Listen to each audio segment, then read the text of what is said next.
Right, so this is my 1995 Honda Civic 3-door hatchback, and it is almost 30 years old. Now, I've had this since I was 18, I believe.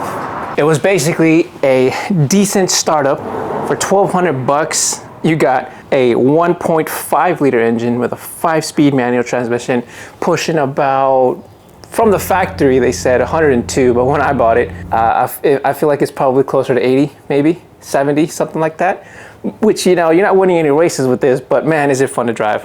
Anyway, being that it is a 30-year-old car, I figured it was about time to get something a little bit more modern, easier to drive, with a few of the modern luxuries new cars have nowadays. Better turn on the AC.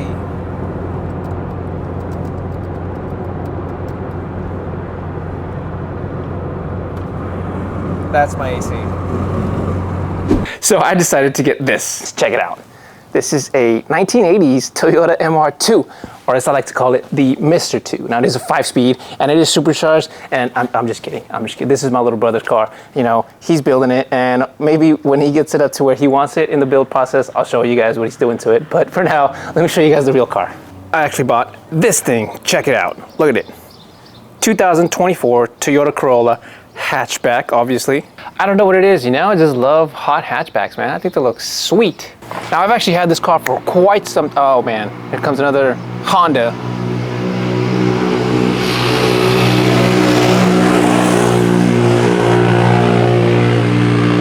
Just a quad, but you know, you could forgive my mistaking it. I've actually had this car for quite some time, and I actually bought it brand new.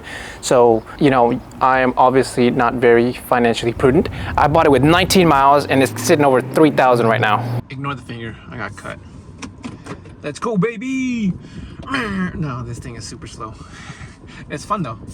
I lost one hatchback, and I gained another, sort of. It's still running. I just gotta, you know, do a whole bunch of stuff to it. So, welcome to Project GoodSpeed, guys. I'm Jay, where I mostly just work on my hatchback, and now I've got another one. So this is basically a 2.0 liter 4-cylinder engine with a CVT transmission, pushing about 169 horsepower, I believe. Let's do a little uphill climb up here. See if I can show you guys. Power.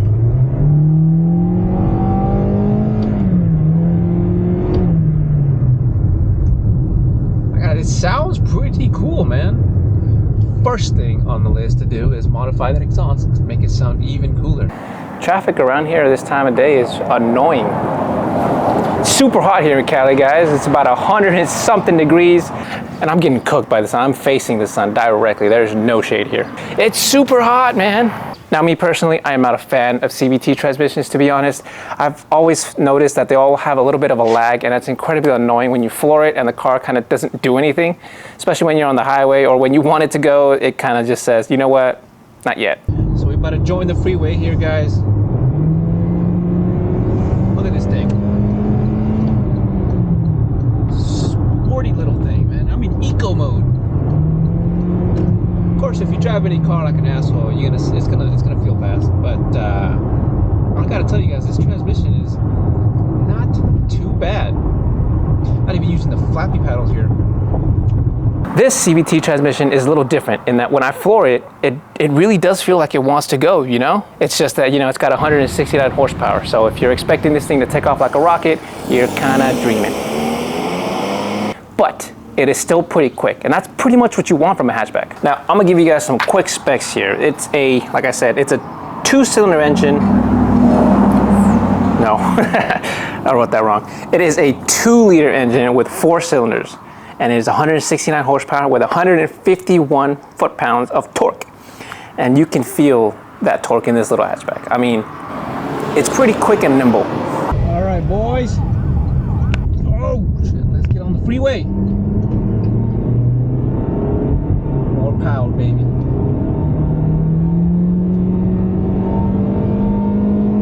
I guess that's partly due to the size. You know, my Civic over here, like I said, I don't know how much horsepower it has. If I had to guess, somewhere around 80. But something about the way it handles, it makes you feel like you're going fast. I don't know. You know, maybe it's just the engine screaming for its life, but it's fun to drive. And the fuel tank on this thing says it's 13.2 gallons, which is not bad. It gets like 36 mpg. I think when I bought it, it was advertised at 32 in the city and like 40 in the highway, but I've got a heavy foot. So I'm sitting at 36, which is, you know, freaking great. My Civic over here, I think the best I could get out of it was like 30, 31, and I was being really conservative with the right settings. Stupid thing lied to me. It said it was full. That's not full. Basically, every time I go get gas now at the pump here in California, Communist Cali, you know, I'm pretty excited when I'm filling up the tank and it does not cost me $100. So that's great. Let's talk about the stuff that I wanted. I wanted something like space, right? Obviously the MPG is something you always look for, and that was great. At 40 miles per gallon advertised on the highway, which I'm pretty sure it can't do this if you drive in eco mode and you're really careful about, you know, your acceleration, but I was fine with 30, you know. The space is one thing that I really loved about this, you know, this little hatchback, right? Because like I said, you can just take passengers in the rear seat, or you can just, fold the seats down and just throw as much stuff as you want back there. Now, the suspension is pretty decent, I'm not gonna lie. I did some measurements on my lowered Civic over here, and it is sitting at 7 inches off of the ground all the way around, because I adjusted the suspension. This thing is sitting at 7 inches in the front and 8 inches in the rear. But I don't know how they managed to, you know, refine the suspension, because when I'm driving my Civic on the highway, it is loud, bouncy, and when I hit a pothole, you know, you can feel that freaking pothole. Wrong gear.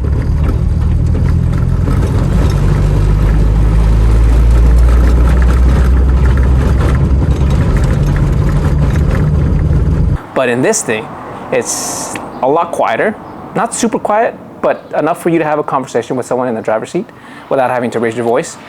But more importantly than that is that it isn't bouncy, and you hit a pothole and it like just absorbs this thing really great. One thing I will say though, while it's not as quiet as some other cars I've driven, I have noticed that it's not entirely super quiet, but it's also not incredibly loud and obnoxious like my lowered Civic is, because when you get in that thing, it gets pretty loud and you can feel everything on the road, and it just makes talking a little difficult between you and anybody in the car. Whereas this, you know, I can still hear the road. I can hear the wind also. And you guys might be able to tell, I'll be able to use some of the audio here that is unedited because I'm not wearing a mic, and you might be having some issues trying to hear me. Hopefully not that many though. I don't want to edit too much stuff, but speed bump, another bump, taking it like a champ. I bought it at 19 and it's sitting at close to 4,000 now. So, you know, got a little experience with it now. Let me show you guys the space, cargos, and features that we're looking at. This is the passenger seat. Check it out.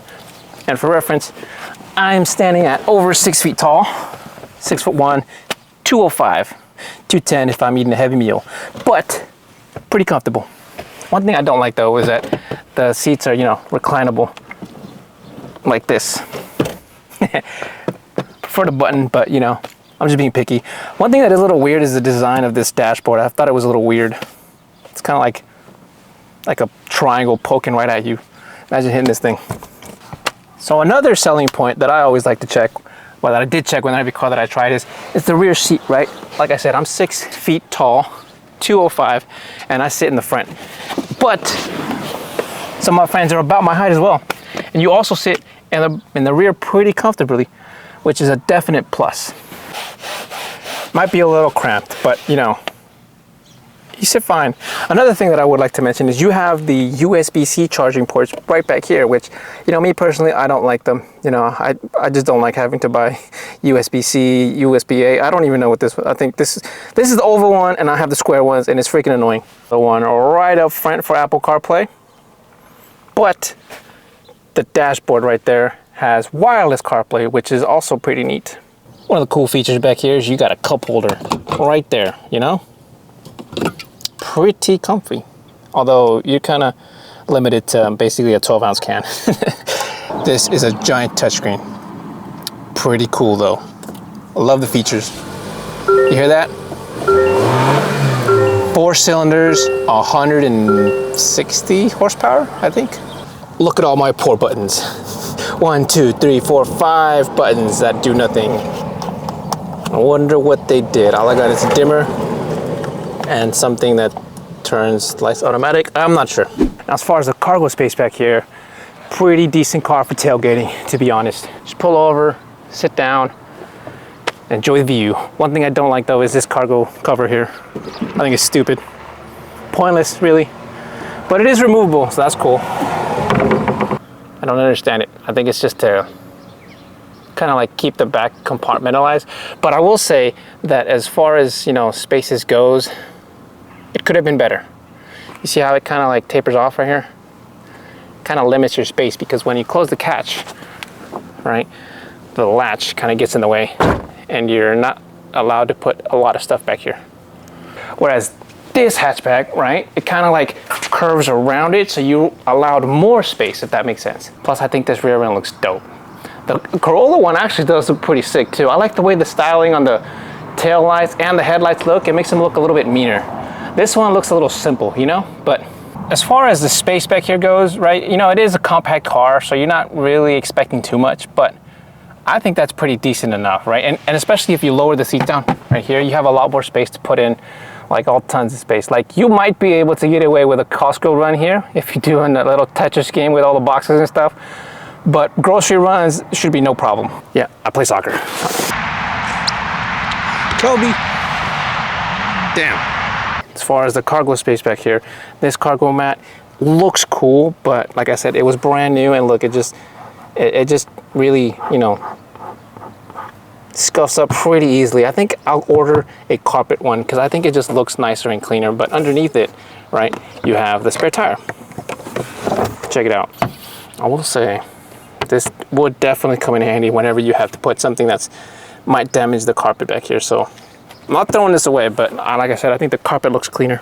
So let's talk about the giant touchscreen that we have here. It's got wireless CarPlay, and all the buttons here for the touchscreen are pretty responsive. So I have no issues with touching any part of the screen and not getting any, you know, feedback. So that's pretty cool.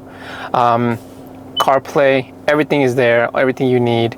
Podcast, we have music here, we have my phone, we have the vehicle alerts. That's pretty cool. Yeah, check it out. I've gotten 40 mpg for I think that's 2 days out of the month in the previous driving history. So that's cool. One thing that this screen does is if you hold the screen, if you're in CarPlay and you hold the screen, you get Siri. And that's a little... I don't understand. Shut up. Now the issue with that is if you're trying to control the volume here, right, my knuckle tends to touch the screen and hold it sometimes, and I get Siri by mistake. And it's just like on the edge of the screen here, barely even touching anything, but it is known to happen. Okay, now let's talk about the heads-up display that we got here. So this car has built-in, I think it's assisted steering, adaptive cruise control, and lane assist. And I think it's indicated by all three of these buttons up here. So they're all turned on. Basically what that means is when I drive the car, if I set it cruise control, it will actually adapt and steer itself. It will slow down and speed up, and it will stay in its lane. That's basically all three of those turned on, working together, which is a definite plus feature when you're going on road trips or just long drives, really. This lane assist is freaking awesome, guys. Look at that. This car steers itself and accelerates and decelerates based on the car in front of you, right? All you gotta do is just keep your hand on the wheel, and the occasional jerk will keep it from, turning off. I was told at the dealership that these features can be turned off, but I wasn't really paying too much attention because this was not a selling point for me. I didn't even know that this thing was had these features when I test drove it or when I used it, because I don't really like using cruise control. But it's a definite plus when I found out on the highway that this thing steers itself. I will say that sometimes it is a little bit annoying when you are, driving and you suddenly feel the wheel jerk under you, right? Because it's not you steering, it's the car. And it is a little annoying, especially if you are on the slow lane and you're coming near an exit, right? I think the lane assist kind of can't tell the difference because there's literally a lane missing. And also there are certain parts in California here where, certain highways are really terrible that the lane is not even visible. So, that's something worth noting. Like I've already mentioned that I think this transmission is really cool considering it's a CVT transmission for a daily car. It has very little lag, and any lag that does have, I think is probably due to the fact that it's a slow car. But it does have the function of when you are tired of driving it in automatic mode, you can switch over to manual mode and you are able to use these flappy paddles here. Now, I've never driven a car really using these flappy paddles. I think if you live on a, like a winding road, it definitely is a plus because you can actually, steer the car and do all this stuff, and it makes you feel like you're going fast, especially in, a really slow car like this one. However, I live in California and mostly highway miles here, and they're all always backed up, with construction, slow drivers, people just looking around, doing stupid stuff. It kind of doesn't give me the excitement of a flappy paddle when I have to deal with terrible drivers on the road. If I did live or take this car out to windy roads, it's a definitely selling point. One thing I did note is there's 10 gears. I don't understand what the point of 10 gears is really. Fifth gear. Ah, damn it, that's right, it's got 10 gears. I don't really need them. 8, 9, 10. I mean, maybe that's how they got this transmission to be so, efficient and functional. Why 10? What's the point?